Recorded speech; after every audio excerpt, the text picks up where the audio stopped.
అనుపమ వాళ్ళ భర్త ఆరోగ్యం బాగలేకపోవడంతో తానే సొంతంగా పచ్చడులు తయారు చేస్తూ అమ్ముకునేది. అదే ఊరిలో ఉంటున్న మల్లమ్మ అనుపమ వ్యాపారాన్ని ఎలా అయినా దెబ్బతీయాలి అనుకుంటుంది. ఇదిగో అనుపమ, 1 కేజీ మటన్ పచ్చడి ఇవ్వు. ఇవాళ చుట్టాలు వస్తున్నారు మా ఇంటికి. వంట చేసే టైం లేదు. నీ పచ్చళ్ళు బాగుంటాయి కదా. ఇదిగో మల్లమ్మ, తీసుకో. ఇంకేమైనా కావాలా నీకు? ఇంకా ఏమీ వద్దు అనుపమ. ఈ పచ్చడి బాగుంటే మళ్ళీ తీసుకువెళ్తాలే. ఇదిగో డబ్బులు తీసుకో.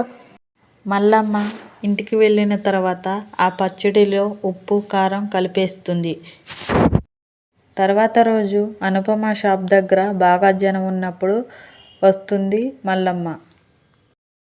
ఏంటి అనుపమ, నీ దగ్గర పచ్చళ్ళు బాగుంటాయని తీసుకుంటే మా బంధువులు అనారోగ్యం పాలయ్యారు. వాళ్ళు ఇప్పుడు హాస్పిటల్లో ఉన్నారు. ఇదిగో నీ పచ్చడి. నీ మొహాన కొడతా. నా డబ్బు నాకు ఇవ్వు. మా బంధువుల హాస్పిటల్ ఖర్చుకు కూడా డబ్బు ఇవ్వు అని అనడంతో అక్కడ ఉన్న జనం కూడా మల్లమ్మకే సపోర్ట్ చేస్తారు. పాపం అనుపమ చేసేది ఏమీ లేక ఏ దారి లేక డబ్బులు ఇచ్చేస్తూ పాపం అనుపమ దగ్గర ఇంకెవరూ పచ్చళ్ళు కొనరు. అనుపమ తన మనసులో ఇలా అనుకుంటుంది.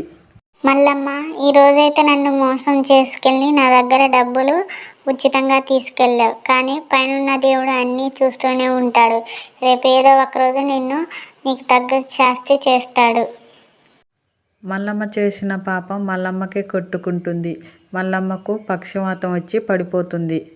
వీడియో నచ్చినట్టయితే ప్లీజ్ లైక్ చేయండి, షేర్ చేయండి, సబ్స్క్రైబ్ చేసుకోండి. ఇలాంటి మరిన్ని వీడియోస్ కోసం మా ఛానల్ని సబ్స్క్రైబ్ చేసుకోండి.